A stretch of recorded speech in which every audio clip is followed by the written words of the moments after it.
What is going on, Tricology family, and welcome back to another episode of the Tricology News Talk. And before I get into the to our episode today, for those of you who watch and listen to my other podcast show, Respect the Combat Podcast, with my partner in crime, Don S. Keys, as in our last episode that was released last Friday, we talked about the Sasha Banks and Naomi walkout situation that happened this past Monday on Raw. For those who are the WWE and net wrestling fans, if you guys have not checked out our last episode, we talked about that and voices our opinions on that and everyone else's opinion about the whole situation. And we talked about the current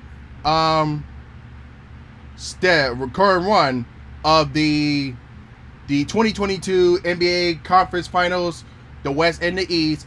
As far in the West, we got Golden State versus Dallas, and the East we got our Miami Heat versus the Boston Celtics. So we're just gonna wait and see who makes it to the finals next month in June. We're gonna be waiting out for that. So we also talk about that on the past episode. So if you for those who are Respect the Combat podcast fans, and you have not checked out our last episode, go and guys check that out. We had a ton of things to talk about that as well. But this is Tricology News Talk right now. So let's get into the episode that we got. So our first piece of news is that different Kanes is set to appear in different MCU movies, says report. This is going to be interesting. If you guys didn't know, Kane the Conqueror appeared in the Loki episode, so he's already going to make an appearance in the Ant-Man and the Wasp Quantumanium. So let's see what other he's going to be showing up. But this is from Comic Book Reporter. Says a new report suggests Loki supervillain Kane the Conqueror will return to several more times throughout the Marvel Cinematic Universe. Industry insider Dan Richmond richly offered an explanation for why Kane the Conqueror is set to appear as the villain in Ant-Man and the Wasp Quantumania.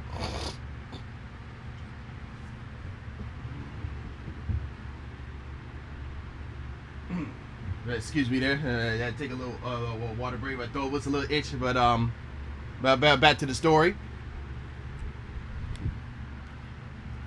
He was explaining why Kane the Conqueror is set to appear as a villain in Ant-Man and the Wasp Quantumania. He states that there will be different variants of Kane appearing in multiple MCU projects. That is the point.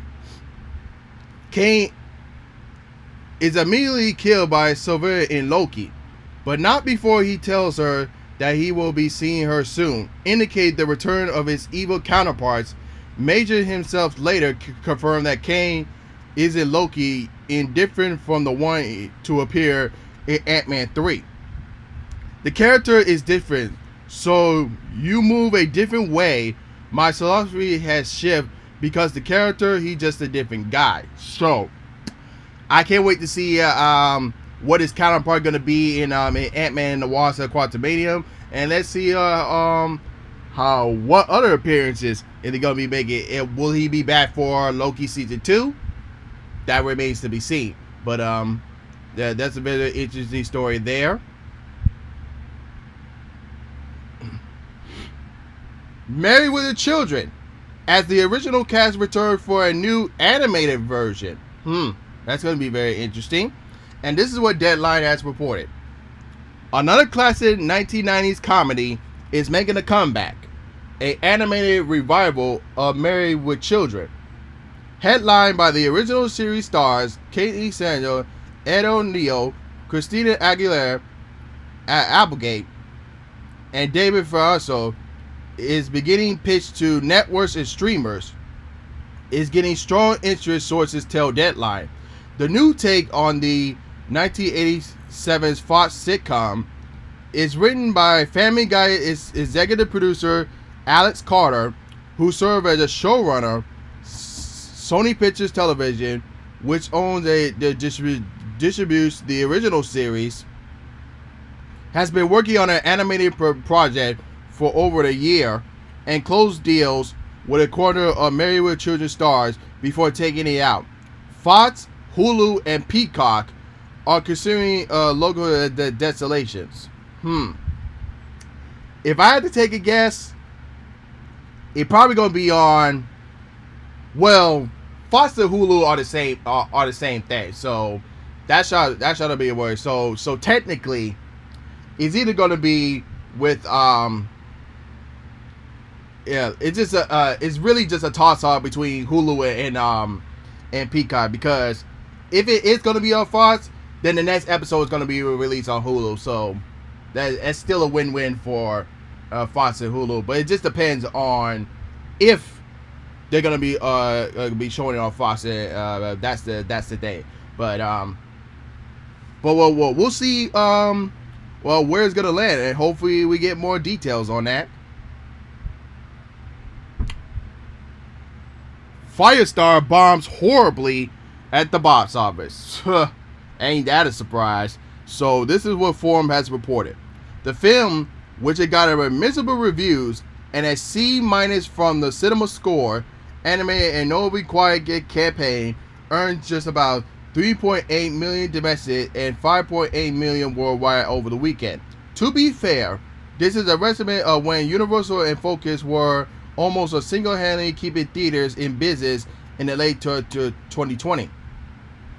With a slew of smaller scale studio programmers, Let Him Go, Freaky, and others, which would be lucky to crack 4 million in opening weekend. Moreover, Firestar was offered currently on Peacock. So, I did not watch the movie. I saw the score, like, critics didn't like it and fans didn't like it. So, I decided to skip that movie. So, it is what it is. In more box office news, Doctor Strange 2 passes the first film in just 10 days. I knew it was going to be going to make more history. So, let's see what Variety has to say.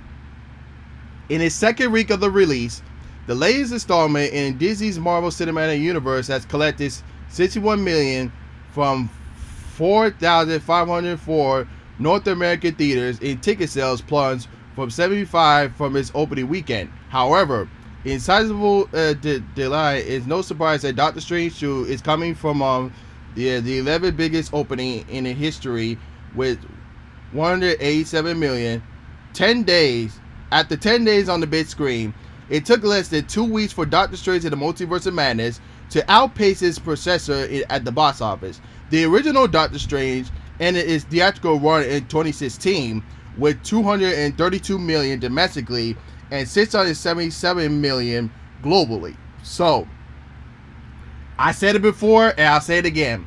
I knew Doctor Strange and Multiverse of Madness was going to make some history, and this is pretty good. It outrun the first one, which was pretty good.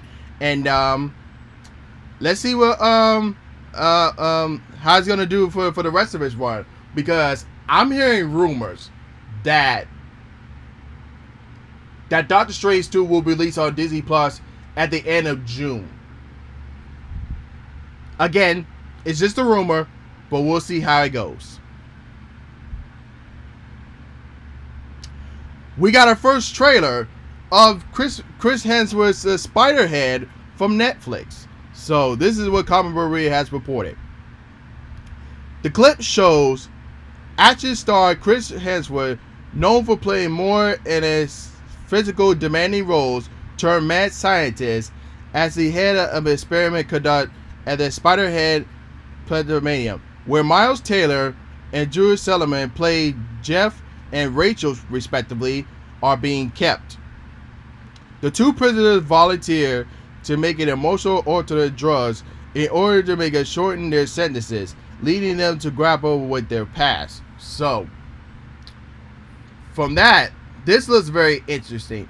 I hope it's really good. We got the three amazing talents in this movie. So let's hope that movie turns out really good. Amber Heard claimed Warner took scenes away from her in Aquaman 2. Let's see what Variety has to say. Hearsay she earned twice as much for Aquaman 2, the third film in her contract, but also said that her role in the film was very pared down version. I was given the script, then given a new version of the script that had taken away scenes that had actions in it. That despite my character and another character, without giving another spoilers away, two characters fighting with another, and basically took a bunch of my roles, Heard said, then they just remove a bunch out.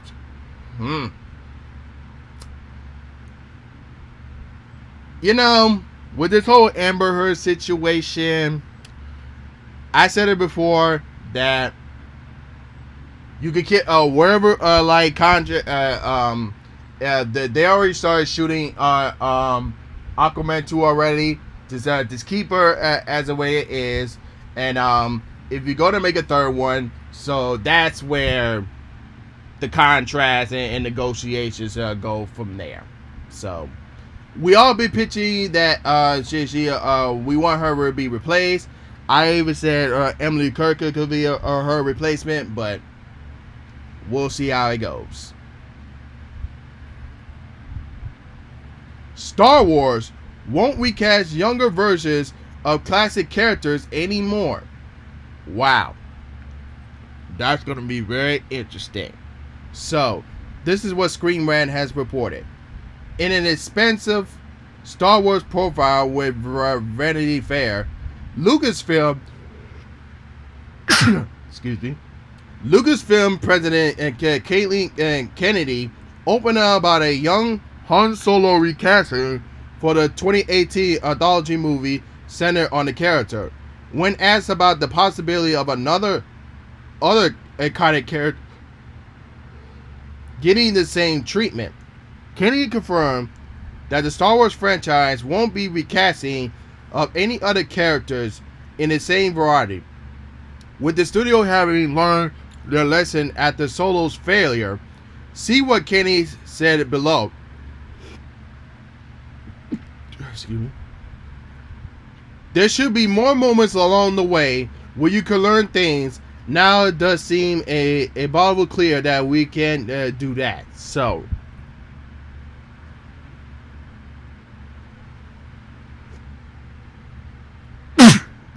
excuse me.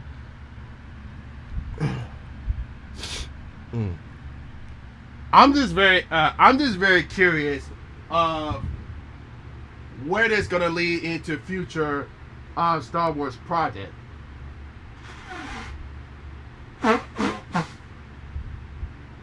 Because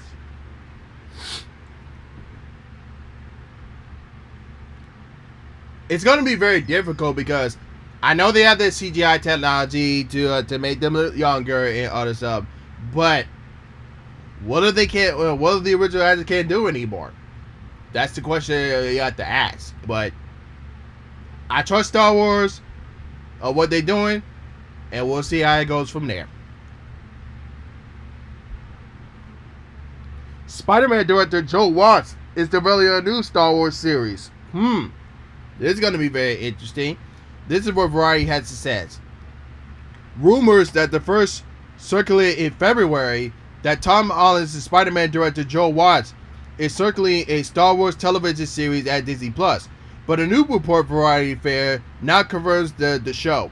The show takes place during the post-Return of the Jedi reconstruction that follows a fall for the Empire, the same as Mandalorian, but the plot remains a secret. It's created by executive produced by director John Watts and writer Chris Ford, who made Spider-Man Homecoming for Marvel.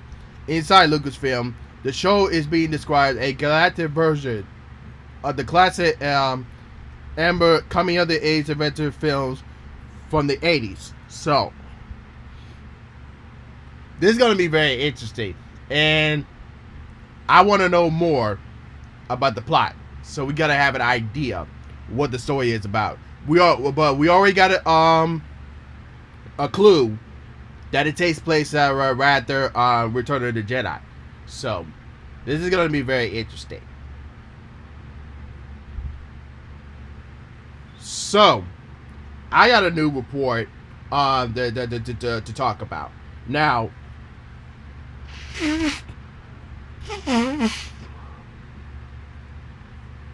Now, we all love going to the movies, right?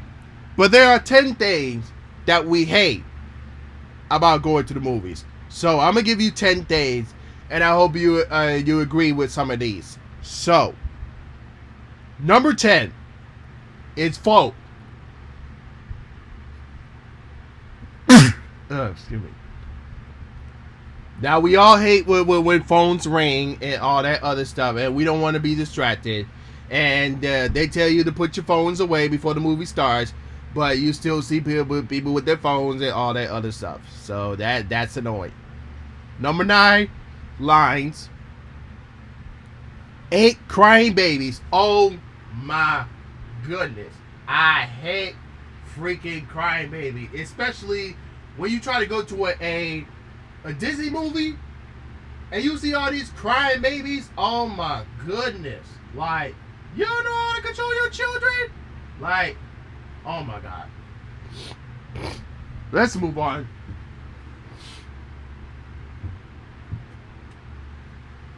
Number 7, a number of trailers. I actually have no problem with that, really. I don't know why that's up. But number 6, still theaters without pre-signed seating. So yeah, we always have to check online and the seats are available and all that stuff. But like, when you go to pick a seating and then you go to the theaters showing that, oh, that seat's still available, I'm like, what? That made no sense. 5, bad seatings. Like, for example, like that seat is dirty or the chair is not working. So that's another example. 4, dirty bathrooms. Yes. Like, oh my goodness. Don't get me started with the bathrooms. 3, price of tickets. Well, that depends on which screen format you're going to be watching. 2, uncomfortable seats. Yeah, that depends on which theater you go to, and then if their seats are terrible. And number 1, this is the highly number 1 ranking, and that's the cost of concessions. Now, I don't want to get too far in that because some of y'all know how concessions be so expensive, and you have to do the smart thing, which some of y'all know. I don't want to explain too much on the podcast, but I don't want to get in trouble. But y'all know what it is. So let's move on.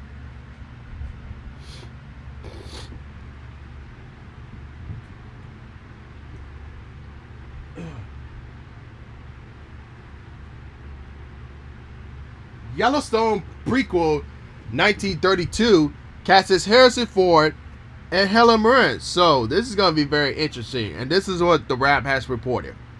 Helen Mirren and Harrison Ford are joining the Yellowstone universe in an upcoming series 1932 for Paramount Plus. 1932 is which the show working title is an urgent story including a new generation of the Dutch family. It's set to explore the early 20th century when the pandemic is stored throughout the end of Prussian and the Great Depression. All plans to the Mountain West and the Dutch who call it home. The streamers said in a release, details about their characters were not immediately available. But I seen 1932. It was a great series. I recommend y'all check it out if you guys have Paramount Plus. But I can't wait to see what the new series with Harrison Ford and Helen Mirren looks like, and hopefully we get more details. Marvel's Echo starts production, but does the audience care? Wow. And this is what Variety has reported. Created by Dave Mack and Joe Questy in 1999 as the supporting character of the superhero Daredevil,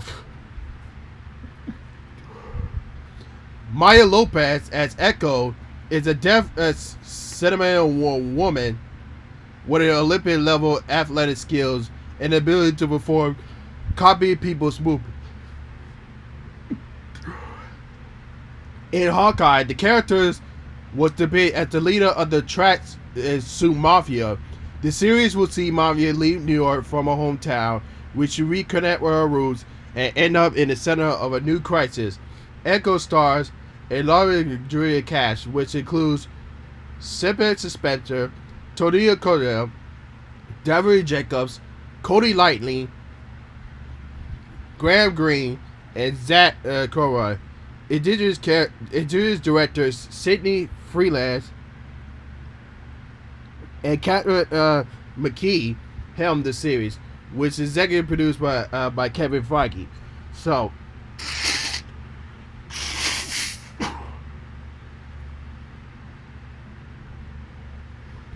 we all like the character Echo in Hawkeye. So, I don't know why it's saying does the audience care, but we'll just have to wait and see how the series goes. Okay, so that's my only concern about that.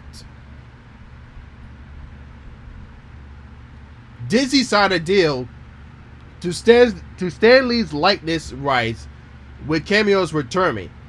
And this is what Hollywood Reporter has reported. In a unique deal, Stan Lee, the beloved co-creator of Spider-Man, The Avengers, Hulk, who died in 2018, is returning to Marvel Studios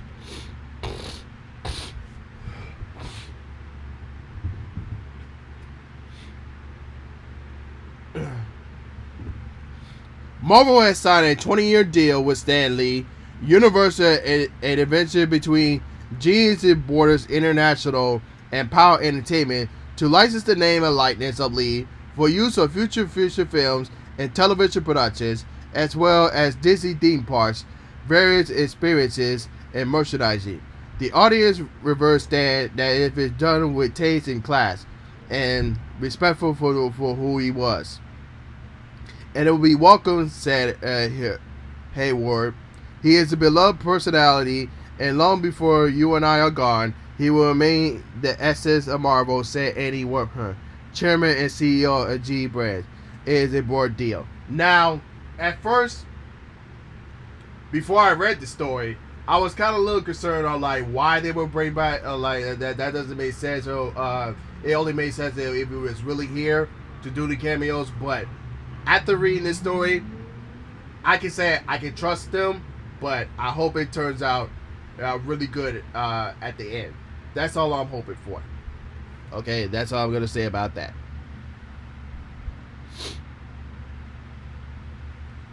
Marvel's Secret Invasion to take place during the blimp. And this is what Screen Rant has reported. Feige had recently detailed when the Secret Invasion television series will take place within the MCU timeline, and very little information has been previously revealed about the project, or much of it will air here from the original sources material. According to Marvel president, the upcoming show will feature during the blimp when half of the universe was demised by Thanos, and will explore the events of happening during that period. So, from this story, it's telling me there's another universe that happens where all the characters have disappeared into dust, and they go in another universe. And so that's what that's what I'm thinking. But we'll just have to wait and see, get like a first look of what Secret Invasion looks like.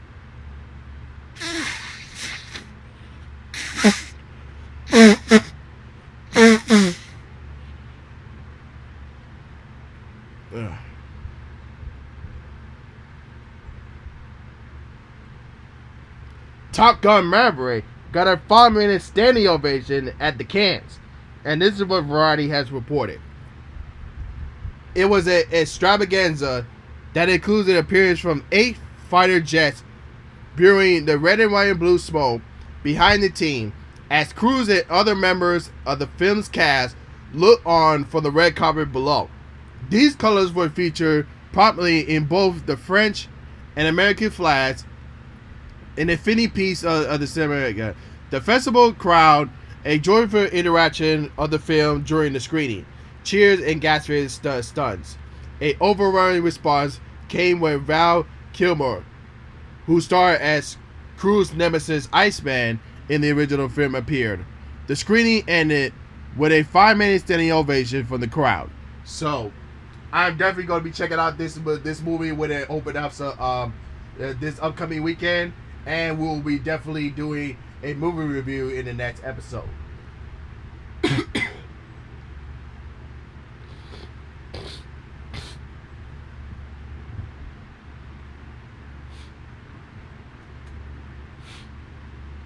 Sorry, I apologize. I'm feeling a little bit sick, but we're gonna make it through the rest of this episode. And Tahiti's Star Wars film could be coming sooner than expected, and this is what Yahoo Movie has reported. The details of the movie remains locked away, but 1917's screenwriter Kylie Wilson Kranz is still working on Wahidi on the script. Kenny also shares that Patty Jenkins' Rogue Squadron will mostly likely follow up Tahiti as Xavier. So,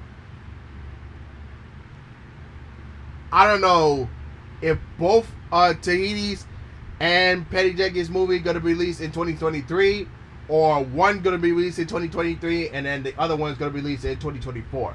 So that's my prediction. Hopefully we get more details on that.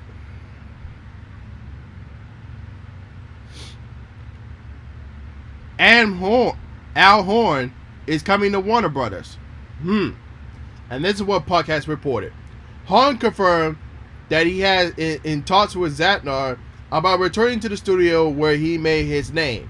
And I'm friendly with David, and we have met several times, he told me. That partly thanks to the Zavra's now famous listening tour, wherein the Hollywood outsider meet a seamless everyone who has run an entertainment company during the year preceding the closing of Discovery merger and Warner Media's assets. But Horn said that in the chats had gone further, that he had discussed the possibility of him helping the company. So, I'm wondering if this is going to be a good thing or a bad thing. But, we'll see how it goes. But, we got a huge change from Netflix that may give Knives Out 2 a full exclusive theatrical release. And this is what Bloomberg has reported. Senior executives at Netflix have discussed trying to release a few movies with a longer window, likely 45 days, in thousands of theaters later in this year. A potential candidate are the sequels to Knives Out and a new movie from Alejandro Gomez that the test worked. The company will release as many a dozen titles in theaters going forward. So, I've been saying this for a while. So, all the Netflix's biggest movies, like for example, like Knives Out 2, and the previous one that came out, the Adam Project with Ryan Reynolds, like those type of movies, like those movies should get a full theatrical window, like 45 days. All the big ones and under ones were like below, like they could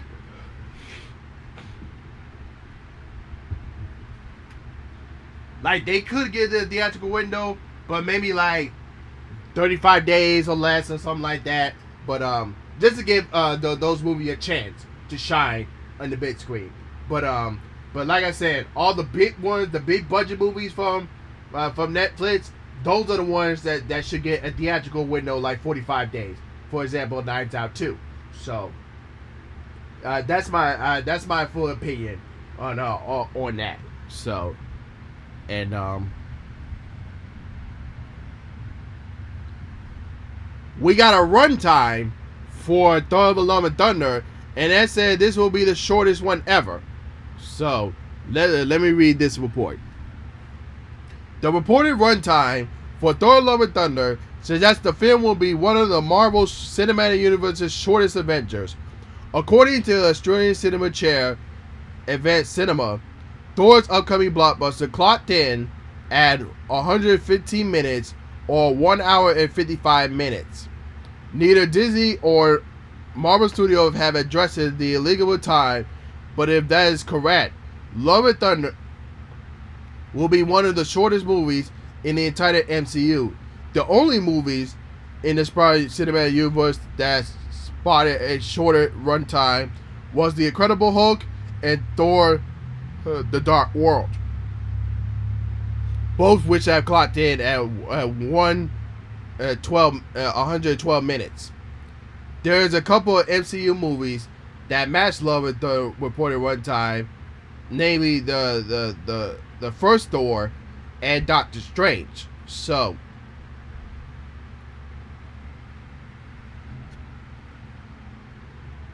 with that runtime, it's gonna blow through because we're gonna have a lot of surprises in this movie, but especially with the amount of characters that's gonna be in it, and I hope that those characters have a good amount of screen time and within that runtime. So we'll just have to wait and see how it goes. But what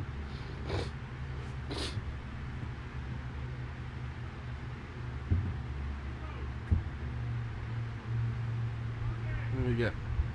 Wait. New Warner Brothers boss blasted executives for greenlighting Clint into Crying Macho. And this is what New York Post has reported.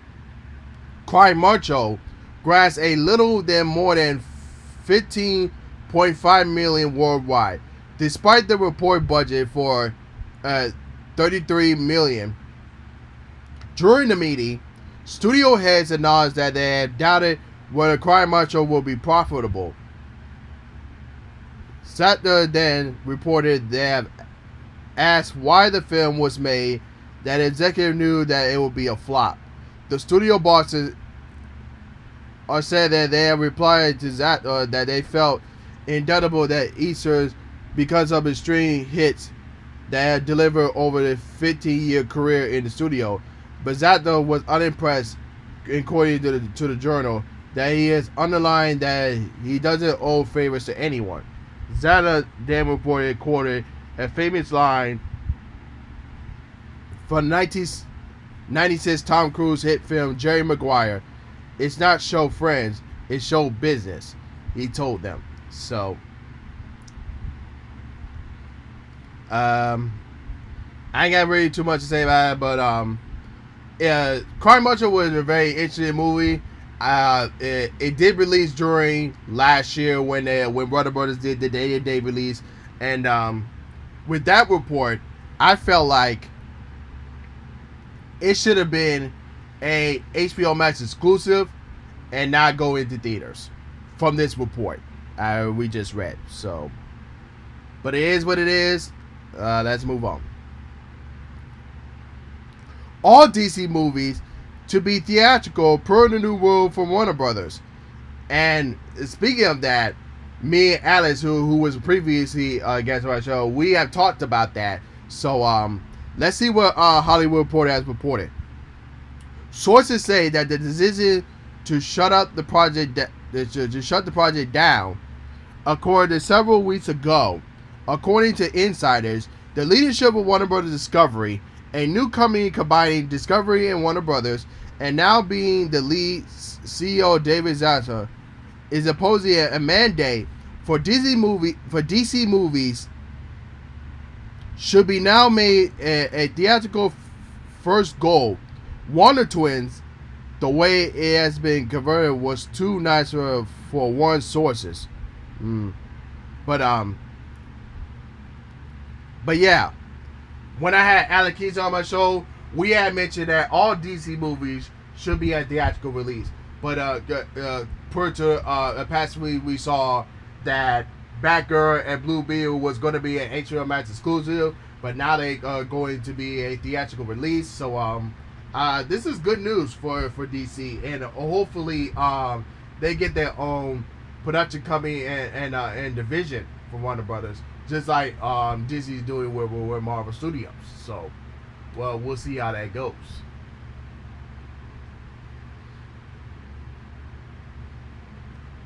Supernatural prequel, The Winsters trailer arrives, and this is what Variety has reported. Demon Hunters reunite in a new trailer from The Winsters. In the first look at the CW's new Supernatural prequel series, narrator Dan Winster's Supernatural star Jane Asher take viewers back in time to 1972. The story of Sam, played by Jan Pulaski on the original series, and Dean's family have always been a mystery, but now Dean wants to finally uncover how the Demon Hunter witches came to be. So, this is a very interesting prequel series. So, I seen Supernatural. It was good for what it was on the CW. So, let's see how the prequel series does.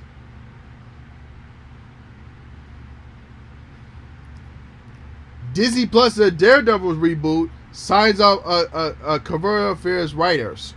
And this is what Polygon has reported.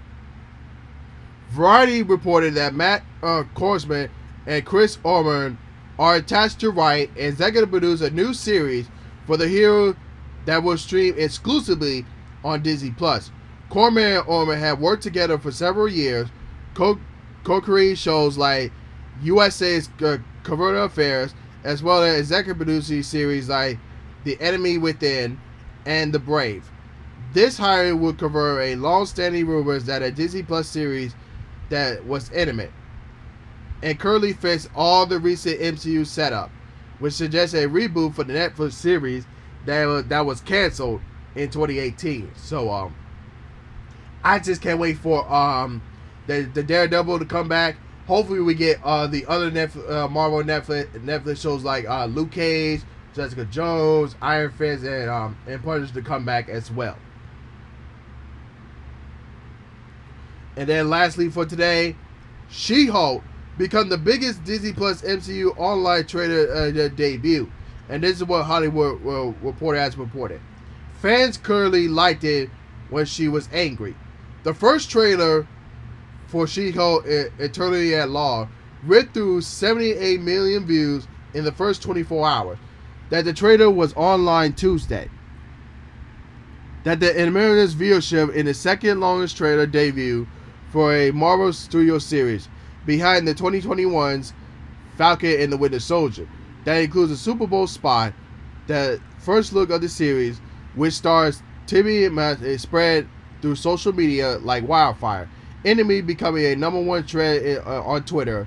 The night after the series walk up a host of MCU's vets, including Matt Wardub as Smart Hulk, Tim Roof reprises his role as Emily Brodsky, aka Abomination, and fan favorite Benedict Wong as Wong. So, Wong and Benedict, if you guys have not seen Shang-Chi and the Legend of the Ten Rings, where they open up the portal and you see like the chamber, where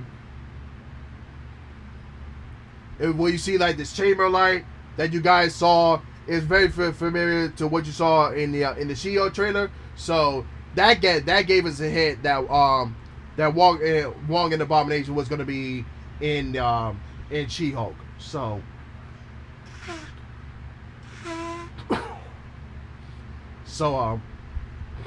you meet.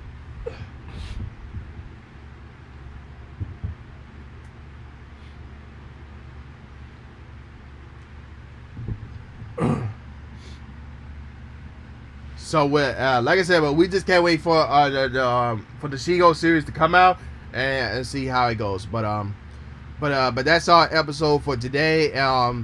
If you guys are watching on YouTube, don't forget to like, comment, share, subscribe, and hit the notification bell when new episodes are uploaded. And if you're listening on Anchor, Spotify, Google, and Apple Podcasts, don't forget to go into the YouTube link in the description below and post your comments there as well. But other than that, this is Trico, and I'm signing off. Peace.